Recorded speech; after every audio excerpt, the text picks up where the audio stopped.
म्हैसाळ कागवाड रस्त्याची चाळण रस्त्यावरील खड्ड्यांमुळे वाहनधारक मेटाकुटीस।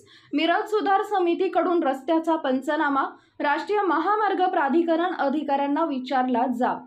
महाराष्ट्र आणि कर्नाटक या दोन महत्त्वाच्या राज्यांना जोडणारा म्हैसाळ कागवाड रस्त्याची अत्यंत दयनीय अवस्था झाली आहे। अनेक ठिकाणी रस्त्यावर 1 फूट खोलीचे खड्डे पडल्याने वाहनधारकांना जीव मुठीत धरून वाहन चालवावे लागते। तर खड्ड्यांमुळे मिरजेत येणाऱ्या रुग्णांची संख्या सुद्धा घटली आहे। मंगळवारी मिरज सुधार समितीच्या कार्यकर्त्यांनी रस्त्याचा पंचनामा करून राष्ट्रीय महामार्ग प्राधिकरण अधिकाऱ्यांना जाब विचारला। हा रस्ता तात्काळ करण्याची मागणी केली। म्हैसाळ कागवाड हा रस्ता क्रमांक 160 राष्ट्रीय महामार्ग प्राधिकरण विभागाच्या अखत्यारीत येतो। तुबतरी रस्ता असल्यानं या रस्त्यावर 24 तास वर्दळ असते। मात्र या रस्त्याच्या देखभालीकडे राष्ट्रीय महामार्ग प्राधिकरण विभागाचं दुर्लक्ष असल्याने रस्त्याची अत्यंत दयनीय अवस्था झाली आहे।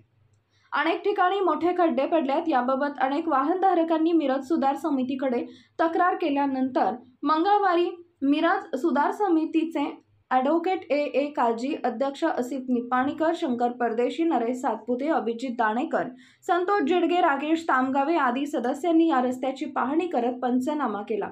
या रस्त्यावरील खड्ड्यांच्या व्हिडिओ क्लिप थेट केंद्रीय रस्ते व दळणवळण मंत्री नितीन गडकरी यांच्या कार्यालयास पाठवली।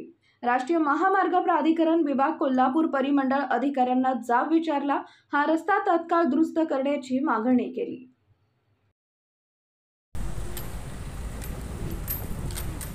महाराष्ट्र आणि कर्नाटक सीमेवर अतिशय महत्त्वाच्या असलेल्या मिरज म्हैसाळ रस्ता, म्हैसाळ ते कागवाड रस्ता हा कर्नाटक आणि महाराष्ट्र जोडणारा अतिशय महत्त्वाचा रस्ता आहे।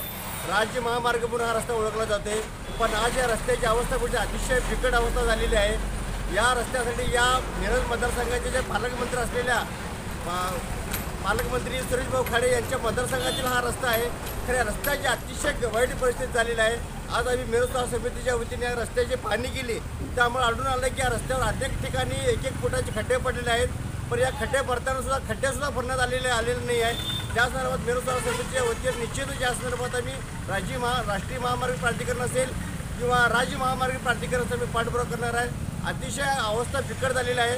मिरज शहरामध्ये या रस्त्यातून रुग्णाला दाखवण्यासाठी मिरजेत नागरिक येत असतात।